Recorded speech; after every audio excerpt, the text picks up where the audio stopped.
కాంగ్రెస్ లో ఎవరైనా సరే ముక్కుసూటిగా ఉన్నా లేదా నిజాలు నిర్భయంగా మాట్లాడినా సరే వాళ్ళకి ఖచ్చితంగా ఏదో ఒక శిక్ష అయితే పడుతుంది.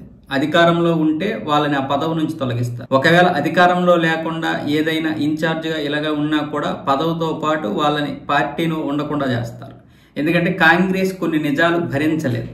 అయితే నిన్న మాట్లాడినటువంటి కర్ణాటక మంత్రి రాజన్న ఏం మాట్లాడాడంటే, ఇప్పుడు ఓట్ల చోరీ గురించి రాహుల్ గాంధీ అయితే దేశం మొత్తం కూడా ఒక నిరసన కార్యక్రమం అయితే ఏర్పాటు చేశాడు. ఈ నిరసన కార్యక్రమం అలాగే ఈసీ కూడా దొంగ ఓట్లు చేస్తుంది, మహదేవ్పూర్లోనే 1,00,000 ఓట్లు చోరీ చేసిందంటూ ఆయన వ్యాఖ్యానించినటువంటి వ్యాఖ్యలకి అప్పుడు మనమే కదా ప్రభుత్వంలో ఉన్నాము, మన ప్రభుత్వంలో ఉన్నప్పుడు అప్పుడు జరిగినటువంటి విషయాలు అది సరిదిద్దాల్సింది మనం కదా, మరి అప్పుడు బీజేపీనో లేకపోతే ఈసీనో మాట్లాడితే ఎలాగా అంటూ రాజన్న అయితే నిన్న మొన్న మాట్లాడారు. దాంతో చాలా మంది కాంగ్రెస్ నేతలు రాజన్న మీద అటు అధిష్టానానికి కంప్లైంట్ చేశారు. మామూలుగా కాంగ్రెస్ ఎలా ఉంటుందంటే ఇక్కడ సీఎం ఎవరున్నా సరే పెద్దగా పట్టించుకోరు, అక్కడ అధిష్టానమే రాహుల్ గాంధీ సోనియా గాంధీ వీళ్ళిద్దరే అసలు ఇంక మిగతా ఎవరిని కూడా పట్టించుకోరు.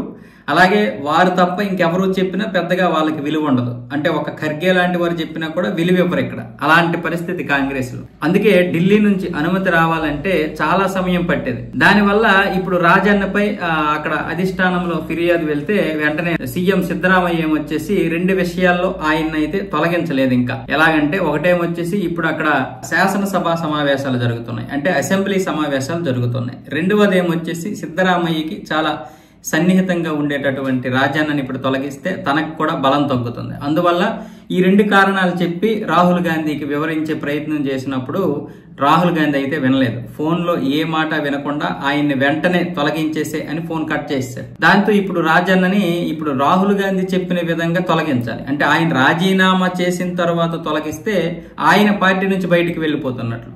అలాగా కాకుండా రాజీనామా తీసుకోకుండానే ఆయన్ని తొలగిస్తే పార్టీ ఆయన్ని సస్పెండ్ చేసినట్లు అవుతుంది కదా. అప్పటికే రాజన్నకి విషయం తెలిసి ముఖ్యమంత్రి సిద్ధరామయ్య దగ్గరికి వచ్చి మీరు అధిష్టానం కాదు మీరు చెప్పండి ఏదో ఒకటి అంటే ఆయన మౌనం వహించారు. నాకు అర్థమైంది, నేను రాజీనామా చేసేస్తానని వెంటనే సంతకం చేశాడు రాజీనామా పత్రంపై. కానీ సిద్ధరామయ్య దాన్ని తీసుకోలేదు. దాన్ని తీసుకుంటే గనక రాహుల్ గాంధీ ఆగ్రహానికి గురి కావాల్సి వస్తుంది. అంటే నేను తొలగించమన్నాను కదా, నువ్వు తొలగించకుండా అతన్ని రాజీనామా చేయించావు అంటే రాజీనామా చేసి అతని పార్టీ నుంచి వెళ్ళిపోయాడని మనకి మరొక చెడ్డ పేరు. అదే నేను చెప్పినట్లుగా తొలగిస్తే ఏమవుతుంది, పార్టీ సస్పెండ్ చేసింది అంటే ఎవరైనా సరే క్రమశిక్షణ రాహిత్యంగా ఉంటే పార్టీ వారిని సస్పెండ్ చేస్తుందనే ఉద్దేశం బయటికి వెళ్తుంది కదా. కానీ నువ్వు చేసిన పని వల్ల ఈ రోజు రాజీనామా చేసి అతడే పార్టీని వదిలిసి వెళ్ళిపోయాడు అనే విధంగా ఉంటుంది. కాబట్టి ఖచ్చితంగా రాహుల్ గాంధీ ఈ విధంగా తిడతాడు. కాబట్టి ఆయన ఏమొచ్చేసి సిద్ధరామయ్య తన రాజీనామా పత్రాన్ని తీసుకోకుండా గవర్నర్కి లేఖ రాసి గవర్నర్ చేత సస్పెండ్ చేయించి ఆయన పదవి నుంచి కూడా తొలగించారన్నమాట. అంటే ఇప్పుడు కాంగ్రెస్ పార్టీలో చాలా భయంగా ఉంది చాలా మందికి. ఇదేంటిది, నిజం మాట్లాడినా ఇలా తొలగిస్తారా, లేకపోతే దానికి ఏదో ఒకటి ఒక క్రమశిక్షణ చర్యగా ఏదో చేయాల్సింది పోయి పదవి నుంచే తీసేశారు. కాబట్టి ఇలా జరిగితే మరి మనం ఏ విధంగా మాట్లాడగలం అంటూ చాలా మంది ఇప్పుడు కర్ణాటక కాంగ్రెస్ లో భయంగా ఉన్నారన్నమాట.